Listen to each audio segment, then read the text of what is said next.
Hey, screen actors, you're in the right place. I made this video for you to help you grow, succeed, and to dream really big as actors. Have you ever heard an actor say to you, "I blew my audition," and you asked them why? And their answer was, "The reader sucked." No. Remember this. It's never, ever, ever the reader's fault. Therefore, the title, Don't Blame the Reader. I'm hearing a lot of confusion around this whole topic of readers. There's a lot of anxiety, especially today, because we're self-taping and people are not sure about what kind of reader to get, if they can get a reader, blah, blah, blah, blah. This video should clear these issues up and give you greater clarity and confidence. First of all, I want you to remember a simple acronym, a 4-letter word, ACES, A-C-E-S. Each letter stands for a different type of reader. The first is an A for attractive, what seems to be the most attractive kind of reader. C is for cool, a cool reader. E is for empty, as in monotone, and S is for silly. I'll expand on this in a moment. Let's look at what casting directors say. I interviewed this casting director recently in Toronto named Brian Levy, a wonderful, experienced man. His preference is for the cool reader. And here's what that means. That's a person who has a sense of the rhythm of the scene. They have a sense for the timing and for your timing, so that when you pause, they don't just barrel over your line, they give you the space. They're like a good musician, in sync with what's happening, so they're cool. Then I've spoken to many people who've been readers, and they've said that casting directors have actually told them to give a kind of neutral or flat, which would be almost an empty read, not emoting at all, to give kind of everybody an equal shot. Whatever the reason, that is often what you will find in auditions. And that is what shouldn't, but does throw some actors off. Let's look at all 4 types. A is apparently more attractive because that stands for an actor who is a really good actor and brings a full performance to the reading. It's almost as if you were in a scene on set with that person. I said that it's apparently attractive. I'm going to tell you why in a moment. I've been over what a cool actor is. E is empty or dull, monotone, and then S for silly. And I'm just using that to indicate a person who is not an actor at all, especially now when we self-tape. Maybe you're stuck. Sudden audition comes up and so I'm going to use my son or my daughter, who's like 10 years old, to read for me. Kind of silly, can actually work. Let's look at all the pros and cons now. The seemingly attractive. The problem with having a person who reads full out for you is that the energy of their performance is going to be very present on your self-tape, and it could dominate yours or compete with it. You don't want that. When it comes to the cool, that is something that's very, very attractive because, well, that person is going to be in sync with you. They're going to give you just enough for you to get it right and certainly honor your timing. The E is something that everybody hates, and I'm going to discuss with you in a moment why maybe you should actually love that. And then the S, well, like I said, if you have a good technique and you can make anything work in front of the camera, which you should be able to do, you can work with anybody, even a total non-actor who can just make the words heard, even if they sound a little funny. So, there's another reason why the seemingly attractive actor can be a problem for you. If you get into the habit, especially for self-taping, of always having somebody who gives you a full-out performance, you're not going to be prepared well for the real world.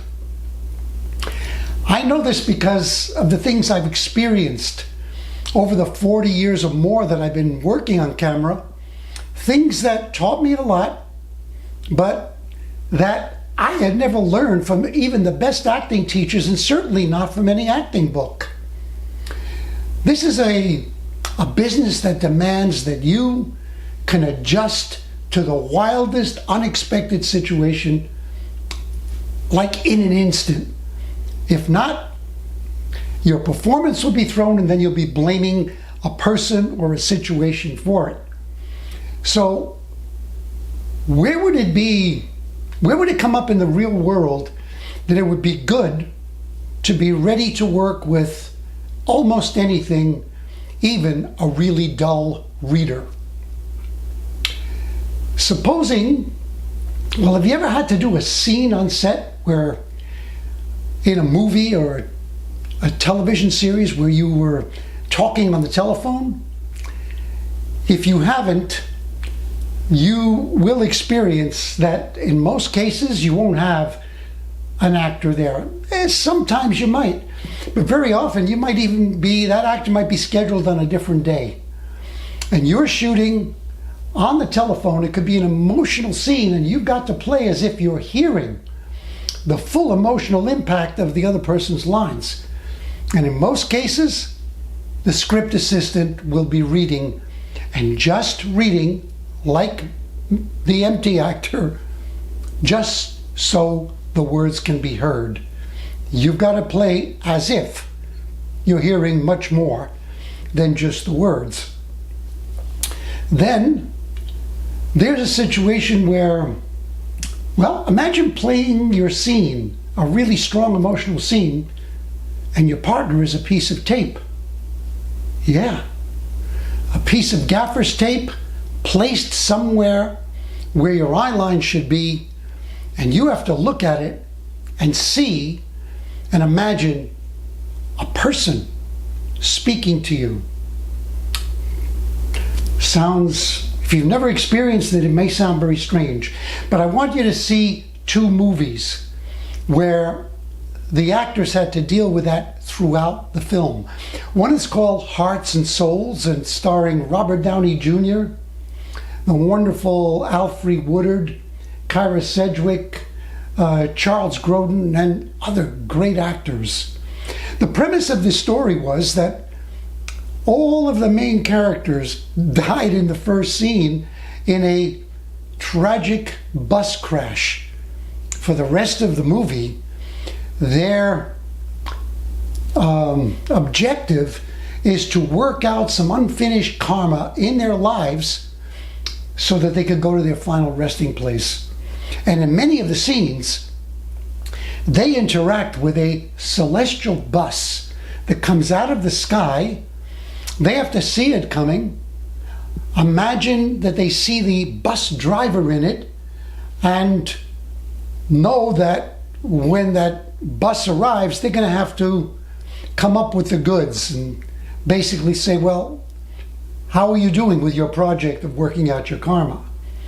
I remember a few scenes with Alfre Woodard when the camera first goes to the celestial bus, which of course is shot in green screen, and then it goes to her face.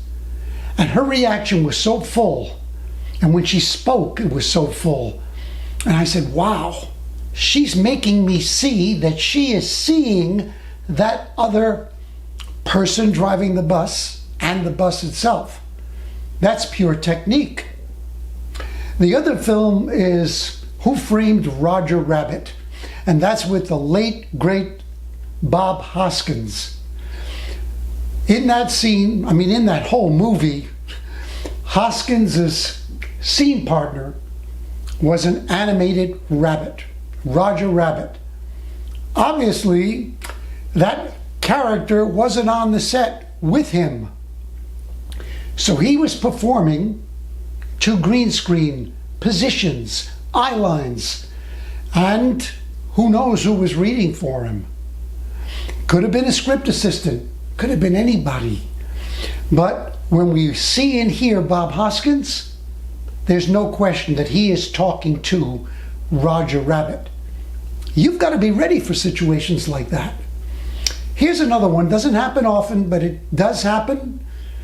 And if it happens to you, you've got to be ready for it.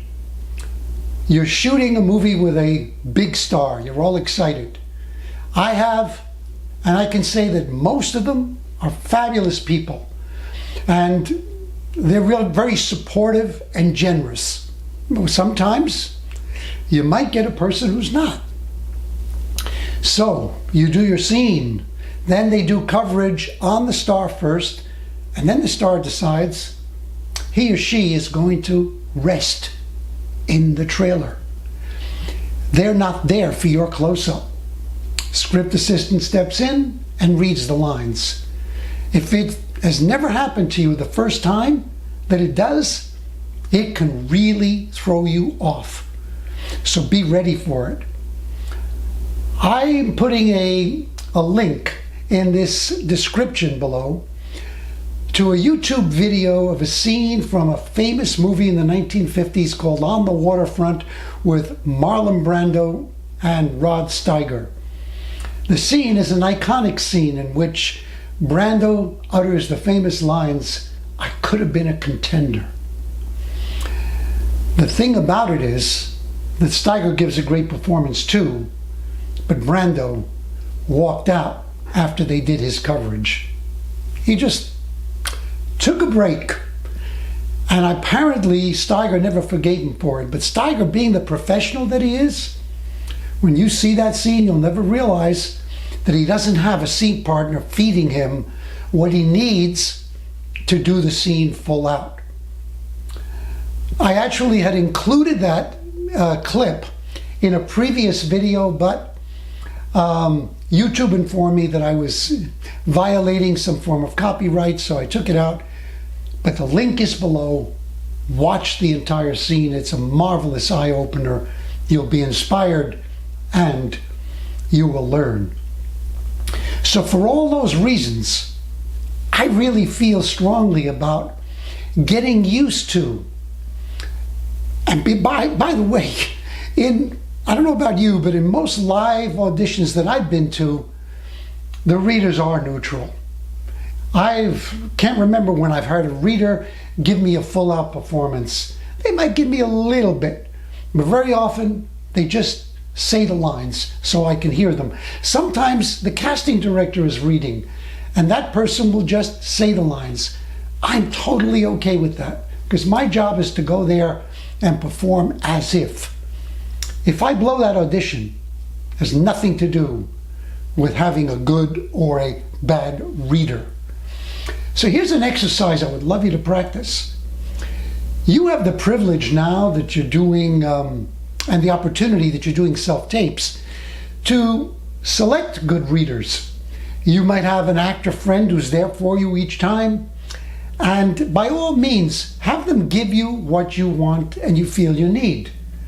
Submit those, and then do some wonderful practice runs doing a scene, and ask your reader to be empty, to just let you hear the words, and then play it back and see how you can get really good at playing as if you're getting a full performance. This will make you unshakable for the industry for when you start working more and more and more, which is my ultimate wish for you. Now let's talk about a situation that puzzles me, frustrates me when I hear it. But I hear many professional actors saying, I hate self-taping because I can never find a reader. I'm stranded. I have no one to read with me. I live with a person, that person works during the day. There are apps right now. One of them is called Actor Trade. It's free. You download it, and it gives you access to a reader of your choice, anywhere in the world, any age, any gender. You can actually audition your readers online and find somebody who's in sync with you. And then it's called Actor Trade because you will trade your services, pay it back as it were, by being available at a future date to read for somebody else. What a great way to meet new people, new actors, network, and to get professional help when you're going to need it. And it's just like a few mouse clicks away. Actor Trade. Okay, so if you use Actor Trade, you, in a sense, have an absent reader because they're not physically present with you in the room. You may already know how to deal with this, but I'm going to cover it anyway. I don't want to leave anything out here.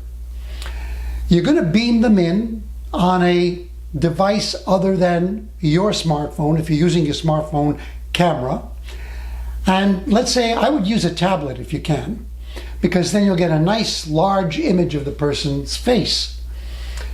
And you're going to mount that device, that tablet, on a separate tripod and put it right next to either your smartphone on a tripod or your camera on a tripod. So that person will be in the exact position that a reader in the room would be with you. The eye line will be perfect. So then when you're talking, you can look there, hear the person interact with you, and respond. And of course, if there's an imaginary other reader that is, you place them on the other side of the camera. What? What did you say? I don't think so. I'm listening to him or her. And that's it. By the way, casting directors have been mentioning that they're getting some self-tapes where the actor has recorded his or her own lines for the other character and played them back. That is a big no-no. First of all, it limits you. It's very unnatural timing, because once it's set, it's set. And if you get a good creative impulse to take a slightly longer pause, well, when that line comes in, you're going to have to start over. Besides which, hearing your own voice for the other character when the readers hear that could throw them off. They don't need you in stereo. So don't do it that way. There's no need to ever again.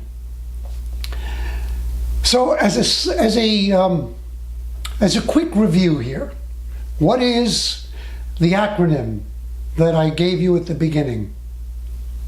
That's right, ACES. A-C-E-S. And the letters stand for? Right again. Attractive, cool, empty, silly. And so that you won't forget these 4 types of readers, let's put them on the screen for just a moment. There they are. Remember, empty may not look exciting, but empty will serve you well and get you ready powerfully for the real world. Oh, and if you've never done an audition with an absent reader, here's the setup to use. I hope that this has been helpful, eye-opening, inspiring, challenging, and I would love to know what you're taking away from it. If you are getting something from this that you really like, if you're getting anything from it, please leave a comment below. And by all means, click subscribe, and also give the video and the channel a thumbs up, because YouTube loves that, and that will make it possible for so many other people to get the value from this content. A reminder, look for the link in the description below to the YouTube video with the I Am a Contender scene from On the Waterfront. You'll also find another link that takes you to a site that gives you a full description of the online course that I just created called Self-Taping Mastery. It may or may not be for you, but go there and just find out what I've created and what I have to offer you. And until the next video, feel it, say it, mean it, book it.